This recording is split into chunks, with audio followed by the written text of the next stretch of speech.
Hello and welcome back to English Today.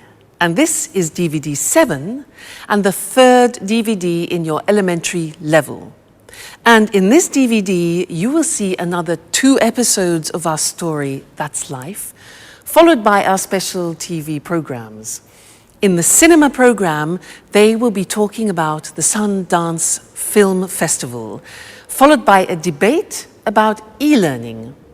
Then, in the grammar section, we will study more about adjectives, in particular the comparatives and the superlatives. So, happy study. Well, guys, why don't we go to the cinema tonight? That's a great idea. What's on? Well, there's the new film with Schwarzenegger. That should be good. You're joking, right?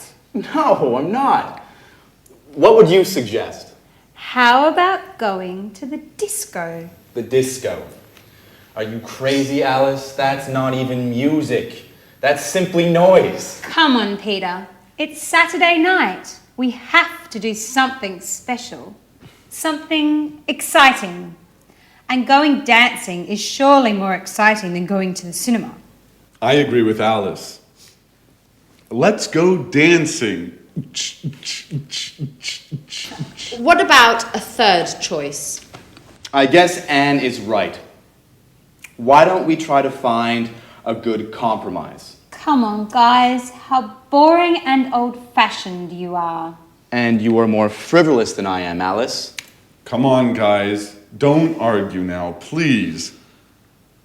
Let's vote on it. Well, Alice and I want to go dancing. Peter and Anne don't. How about you, Sharon? I don't know. Well, the disco is probably more entertaining than the cinema. Great. Okay, guys. 3 against 2. Let's go dancing.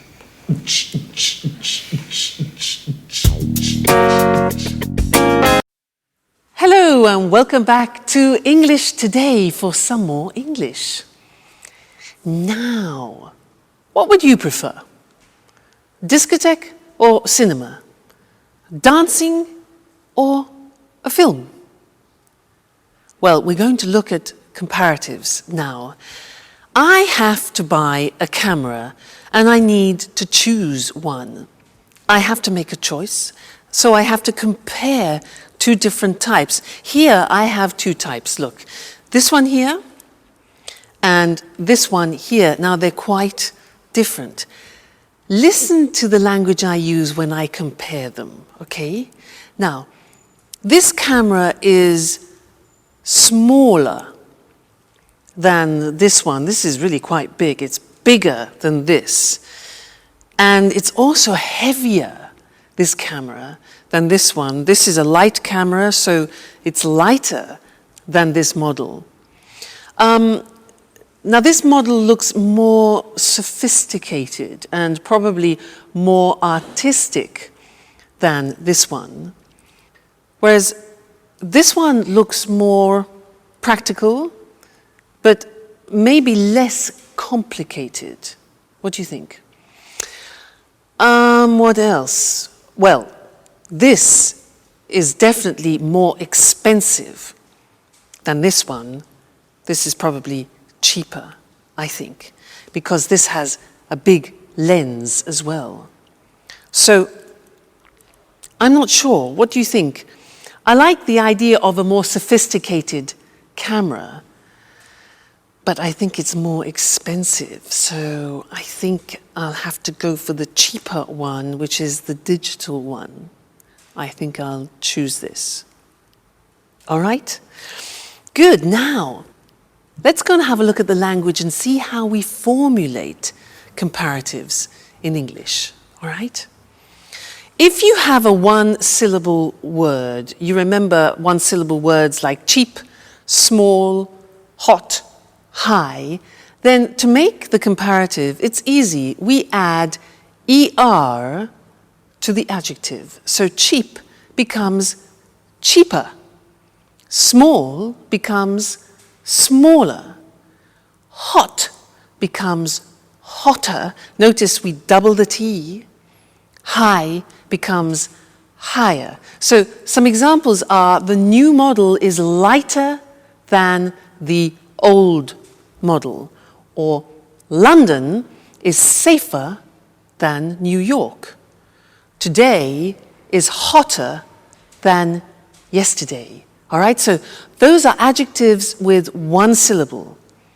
But what happens if you have adjectives with 3 syllables or more? Look at the examples.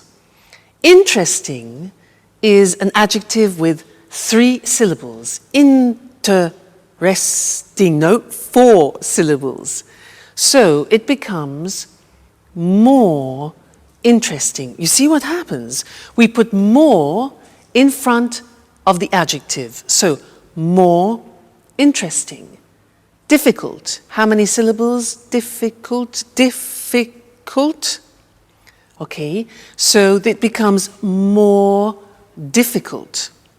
Therefore, the example we have next is the new model is more practical. Or London is more expensive than Madrid, for example.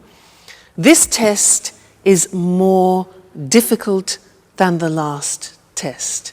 So you see, how we formulate the comparative depends on the adjective that we use. If it's a 1-syllable adjective, we add er, cheaper. If it's 3 syllables or more, we add more in front of the adjective, like more difficult. Okay? Now, we are going to go back to that life where the girls are getting ready to go dancing. They use a lot of comparatives in the conversation. Listen carefully and try and recognize them. Okay? Great. See you next time. Bye.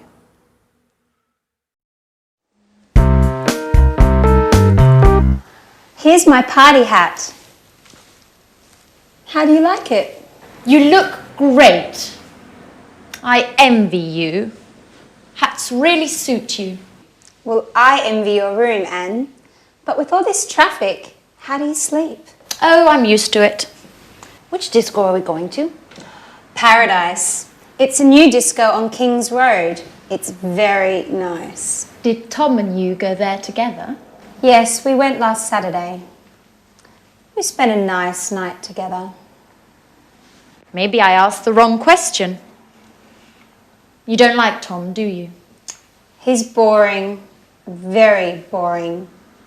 Besides, he's an Aries and he talks too much. Last night, for example, he showed me all the pictures of his holiday in the Alps. He talked for an hour about the mountains. But I hate the mountains. Why do you say that? The mountains are beautiful and spectacular. I prefer the beach. It's more relaxing and entertaining. Oh, I don't know. I think the beach is more boring than the mountains. Why do you say that? Well, think about it. Lying on the beach every day, it's much more interesting to be walking in the countryside. Yes. But it's usually colder in the mountains. I think the beach is also more romantic. Girls, stop talking nonsense. How do I look? You look very pretty, Alice. Thanks, Sharon, but you look better than me. No, how can you say that? You're much more tan than I am. Yes, but you are in better shape. And me? How do I look? You are very pretty too, Anne. I'm sure I'm not nearly as beautiful as you. Come on, guys. Stop making stupid comparisons. Let's just say that we're all different. Hey girls! Okay, are you ready? I need your advice. Which shirt is better according to you? The red one, it's much better than the blue one for a disco night. And you, Sharon? What do you think? Well, I think the red one is funnier, while the blue one is more professional. I prefer the blue one. So, girls, which shirt should I put on? I told you, the red one. With that one on, you'll look more macho. Yes, macho. That's the right word. Really? Macho? I like it. Okay, I'll put on the red shirt. Do you agree with Alice, Sharon, about being macho, I mean? Come on, Jack. It's late. The disco's waiting for us. Hello again and welcome back. I want to continue talking about comparatives in this lesson because last time we talked about how we compare with adjectives with one syllable and 3 syllables and more. Remember we said hotter than, but more difficult than. So what happens if we have adjectives with only 2 syllables? For example, like heavy or easy. Well, we say heavier and easier, but the spelling changes. And that's what I want to show you on the screen now, because the Y at the end of easy and heavy disappears. Look. Happy is an example with an adjective with 2 syllables ending in Y. Happy becomes happier. Take out the Y, put in I-E-R, okay? Then funny, funnier, and easy, as we said before, easier. Heavy again, another example, heavier. Okay, so be careful. Remember that the Y becomes an I. Some examples. I'm happier than you. His joke was funnier than mine. English is easier than Russian. All right? So that's important to remember. But that's not all. There are some real exceptions, as always, in the English language, also in the comparative form. And that's what I want to look at with you now. It's very important. The question is, what is the comparative of good? The comparative is completely different. It's better. So you would say, this camera is better than that camera. All right, so good becomes better. What about bad? Again, it's completely different. Bad becomes worse. Today's weather is worse than yesterday's, okay? Bad, worse. And one more example, far, which means distance, far becomes further or even farther. Both possibilities, farther written F-A-R-T-H-E-R, as you can see on the screen. All right, so those are the big exceptions. Good becomes better. Bad becomes worse. Far becomes farther or further. You choose. Examples, walking is better than running. Today, the weather is worse than yesterday. And Southampton is further than Brighton. All right?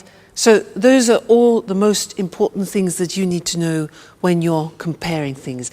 Don't forget the exceptions. They're very, very common and easy to forget. All right? Great. So I'll see you next lesson where no doubt you will be speaking English better.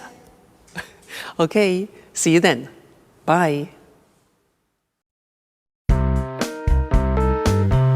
So, Tom, which do you think is the best? I think Prague is the most interesting. Are you sure? I think Vienna is more exciting than Prague. Yes, but it's certainly the most expensive tour. It doesn't matter. My father is going to pay for everything. And what about Madrid? I think it's probably the most exciting. Why do you say that? Well, the nightlife. I'm sure there are a lot of discos. That's true. But it is certainly the hottest city. You're a good friend, Tom, but you are so boring. I don't really care about the weather. I just want to enjoy myself. This trip is my father's birthday present to me. I want to go to Europe's most interesting city, but also the most special and the most entertaining one. I see. Well, I think all three are interesting cities. Hi guys. What are you doing? My father is going to give me a trip for my birthday, so I'm choosing where I would like to go. Oh really? That's great. Are you going alone? No, my father promised to come with me. Oh. Well, do you already have an idea of where you want to go? Not yet. I can't make up my mind between Vienna, Prague and Madrid. Tom was making some precious suggestions. But she isn't taking my advice, as usual. Well, I think Prague is probably the oldest city, but Vienna is the most interesting one. There are a lot of important meetings in Vienna. Oh, and lots of museums too. Well, Madrid also has a lot of museums. Do you agree with that? Yes, that's true. But Madrid is certainly the hottest city. Oh my God, Anne. You are like Tom. You both talk nonsense. I think you two should go out together. I think you would get on well. Alice, what are you talking about? You're joking, right? Well, not really. I think Tom is perfect for you, Anne. Come on, Alice. Stop being foolish. You're embarrassing us. Really? There's no need to be ashamed. Listen, I'm going to leave you two alone now, so you can get to know each other better. Bye.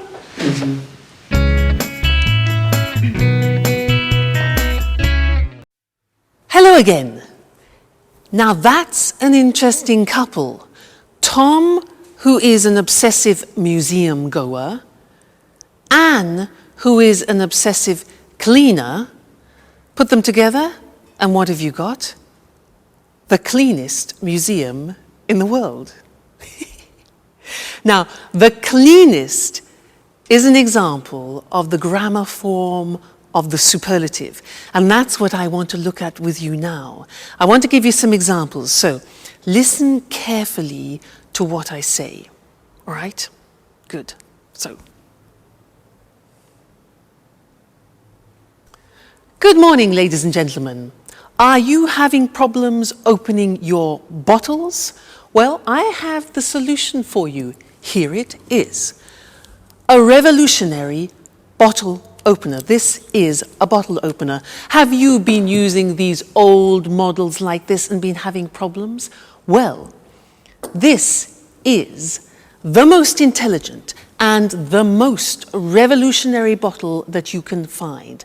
Bottle opener, it's called, okay? So, how does it work? You take your bottle of wine. You open it up like this. You open it here. You put it on the top of the bottle, like that, over the cork. Then, in this position, you see, hold it strong. Take the lever like this and you pull over like that. Okay? Takes a little bit of effort, but not like that one. Then, you push it back, and what happens? Bingo! Out comes the cork. Then, the same action, hold it tight, pull it over, the cork comes out, and we are ready to drink. This is, ladies and gentlemen, the most effective, the newest, the quickest, the smartest and the most revolutionary bottle opener that you will ever find. And it's the most economical. It's the cheapest. It only costs €20 for you. So, buy one today and let's pour some wine and toast to the most superlative bottle opener in the world. Cheers. That's nice. Great. That was the superlative. Let's go and see it on the screen.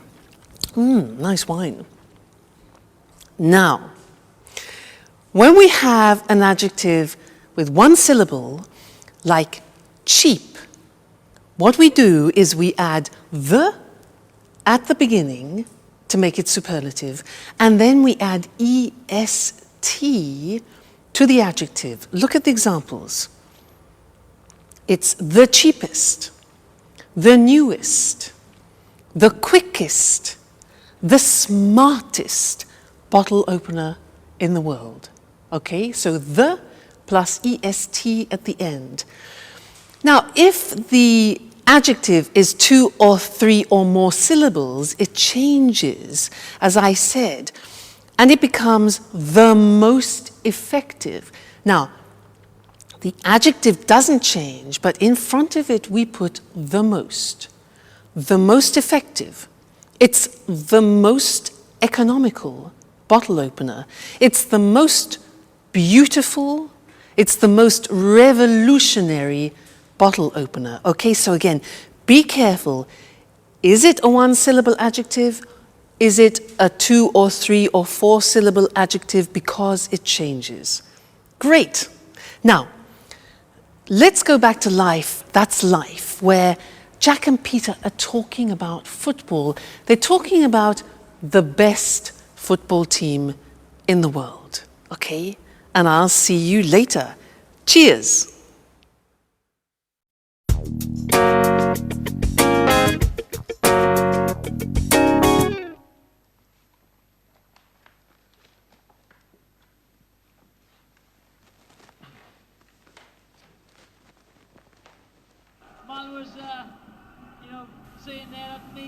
Hey, Peter. Did you see the match yesterday evening? Which match? Which match? Ajax versus Juventus. Those teams are boring. Excuse me.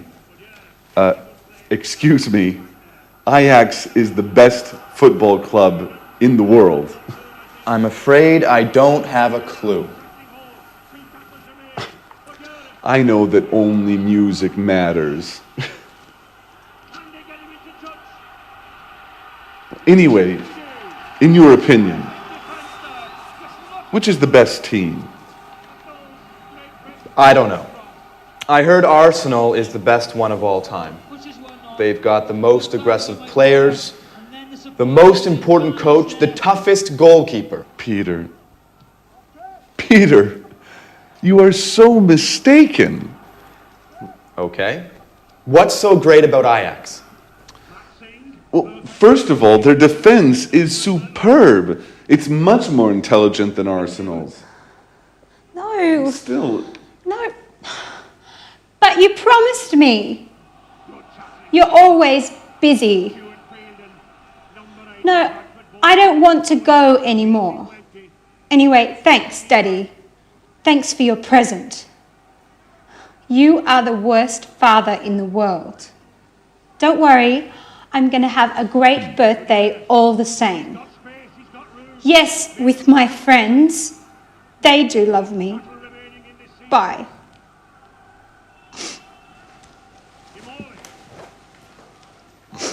Is everything okay, Alice? No, nothing is okay. My father keeps on being the same. Oh, come on, Alice. Don't cry, please. Tell us what happened. Well, you know, I told you my father decided to give me a trip for my birthday. Well, he promised to come with me. And just now, he told me that he can't anymore because he has some important work to do, as usual. Oh, don't be angry with him. Even if he has something important to do, you can leave for your trip anyways. No, I don't want to go anymore. Well, don't worry, Alice. We are going to give a big party for you. Isn't that true, guys? Absolutely. Yes, of course. You are the most brilliant, the smartest, and the funniest roommate we've ever had. Even if sometimes you are a bit lazy. You need a special party. Thanks a lot.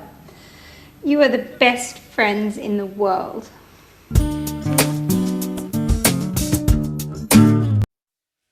Hello again. Now, you know, Mr. Monkey reminds me of Jack.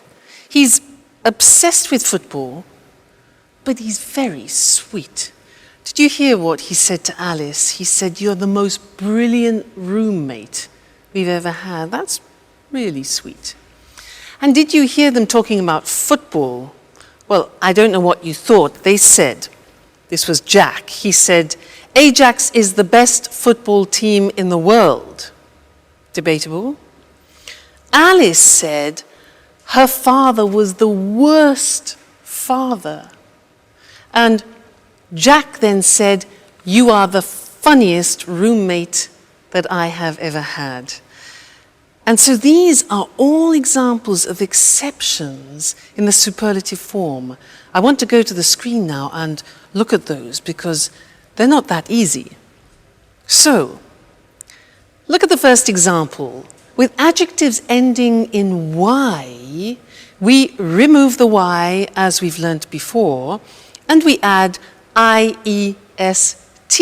So, funny becomes the funniest. Easy becomes the easiest. So the examples are, "You're the funniest roommate I have ever had," for example. Or Naples is the noisiest city in Italy. Or it's the happiest day. All right, so those are two-syllable adjectives ending in Y. Now look at the exceptions. Remember, we have already learned that good, bad, and far are exceptions in the comparative. Well, look at the superlative. Good in the superlative becomes the best. So it's good, better, the best. Bad in the comparative is worse, remember? The superlative is the worst. Notice the T. Bad, worse, the worst. Don't forget to pronounce the T. And then far, the comparative we said was farther or further, and the superlative form is the farthest or the furthest. Okay? So, those are the three most important exceptions. You need to learn those by heart because words like good and bad we use every day. So try and memorize them, all right?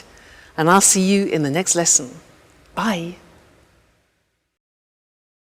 Good morning, good morning. Welcome to this week's edition of Talk Cinema. Here in the studio with me is Sanjeev Gupta, our cinema expert. Good morning, Sanjeev. Good morning. Well, Sanjeev, what are you talking about today? Today I want to talk about the Sundance Film Festival. Sounds interesting. I've heard of the Sundance Festival. What exactly is it?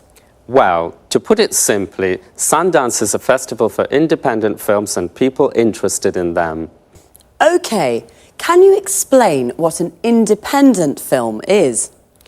Independent films, sometimes they're called indies, are films that don't come from the major Hollywood studios. They're produced and financed by the directors themselves, and they're usually low-budget productions. But of course, this doesn't mean that they're appreciated less than normal commercial films. Of course, independent films can be very interesting, and often they deal with contemporary issues. Exactly. You can't compare independent films with Hollywood blockbusters. They're two completely different things. Well, Hollywood films are more spectacular. They're usually high-budget productions, and the money comes from the Hollywood studios, not from the directors. There's more money to spend, so they can feature famous stars. There's another important difference here. Hollywood movies are distributed throughout the world. That's how they make so much money at the box office. Right, Sanjeev? Right, Lucy. On the other hand, independent films generally win the praise of cinema critics, but make less money at the box office. OK, let's go back to the Sundance Film Festival. Well, this festival has nothing in common with the Oscars night in Los Angeles, but it is the most important film festival in the world for independent films. It's important because it promotes the work of many young directors. When did the festival start? Robert Redford organized the first festival 25 years ago. The festival takes its name from Sundance Kid, the character Robert Redford plays in the film Butch Cassidy and the Sundance Kid. Today, the Sundance is divided into two sections. The main section is called the American Competition and is for American films and documentaries. The second section is the World Cinema Competition. This is for all other films. You know, Sundance is great fun. In addition to the films, there are parties and concerts and also special meetings for film students. Well, the Sundance Festival sounds fun. It's smaller and younger than other film festivals. There aren't lots of Hollywood stars. The awards aren't as prestigious as the Oscars. But it's an important festival. Right, Sanjeev? Right, and don't forget, it's great fun. OK, thank you, Sanjeev. And goodbye. Goodbye. Goodbye, and see you next week for another edition of Talk Cinema. So, the Sundance Festival takes its name from the Sundance Kid, the character that Robert Redford plays. A character is a person in a film. And we say that an actor plays a character. And let's have a look at some of the vocabulary and expressions we use to talk about films. There are independent films and Hollywood blockbusters. First of all, what is an independent film? It's a low-budget production that is not produced or financed by a major Hollywood studio. Major means big and important. A low-budget production is a film made with little money. And what's a Hollywood blockbuster? It's a high-budget production that is produced and financed by a major Hollywood studio. A high-budget production is a film made with lots of money. To produce a film means to make a film, and to finance a film means to find the money to make a film. We say a film is produced by and financed by someone. So, an independent film is usually produced and financed by the director of the film. The director is the person responsible for making a film. He or she directs the actors and decides how to tell the story of the film. Independent films are sometimes called indies, which comes from the word independent. Because Hollywood blockbusters are high-budget productions, they can feature famous stars. Famous stars are famous actors.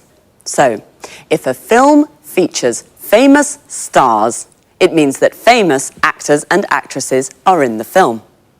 Pretty Woman features Julia Roberts and Richard Gere. We say Hollywood blockbusters are commercial films. This means they are easy to watch and easy to sell. They're made with the purpose of making money. All right, cinema lovers, that's it for now. Bye, and see you again soon. Hello, welcome to this week's edition of Let's Talk, the Saturday evening debate with our commentators Tom and Marie. Good evening. Tonight I'd like to hear your thoughts about e-learning. You know, when I was a teenager, I hated school and studying. As you can imagine, my exam results weren't very good, so I couldn't go to university. Now I'd like to study philosophy, and I'm thinking of taking a distance learning course using my computer and the internet. Well, e-learning. The E means electronic, So e-learning is electronic learning.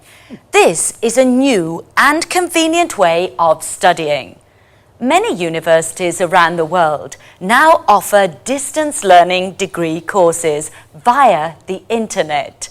You can take a course from a university in England or in the States without leaving your home. That's true, but you need to have a lot of motivation to take an e-learning course. Why? Well, good time management skills are very important for successful e-learning. You mustn't waste time. You must study a little every day. It isn't always easy, especially if you work. Okay, e-learning courses can be more difficult. Traditional courses can be better.